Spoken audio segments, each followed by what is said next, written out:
الله الرحمن الرحيم.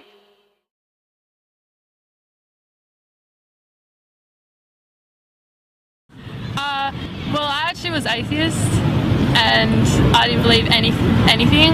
I thought that if there was a God, why is there so much suffering in the world, which is such a typical response for an atheist. And I refused to go to church and do any religious stuff in school or anything like that.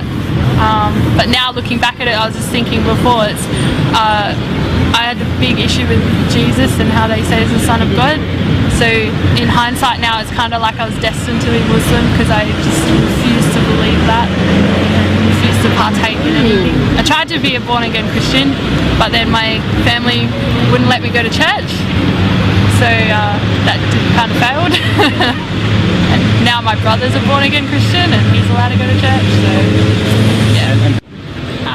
Well, I met my husband through work, and when I was first interested, I was like, well, I want to know about his background, so I googled and looked into it and found about Islam, and the more I found, the more I was like, yeah, this is what I believe. Like the modesty part really hit home with me, and treatment of women and stuff is, yeah, I just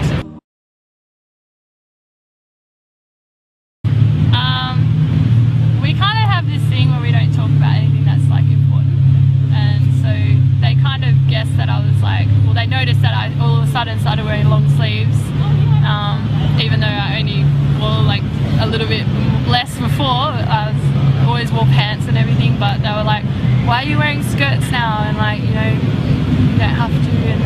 And we had a conversation on the phone that was about specifics in Islam. Like my mum wanted to know about, she didn't want to know about the religion, but she wanted to know the rules, which is kind of the same thing.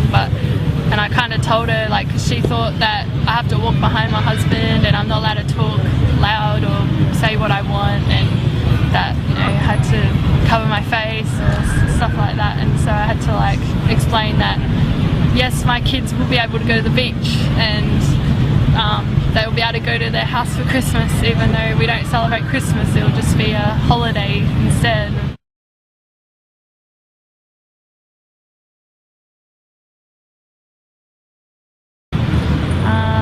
I would say that I'm happy and that it was my choice, it's not for my husband.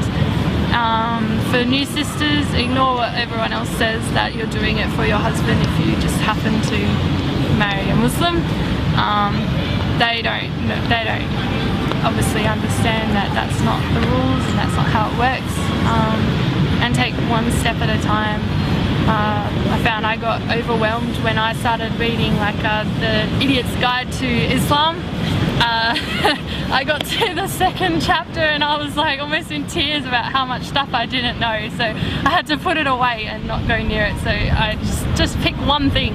I picked prayers and hijab, so I just do that and just do it well and then move on to the next step.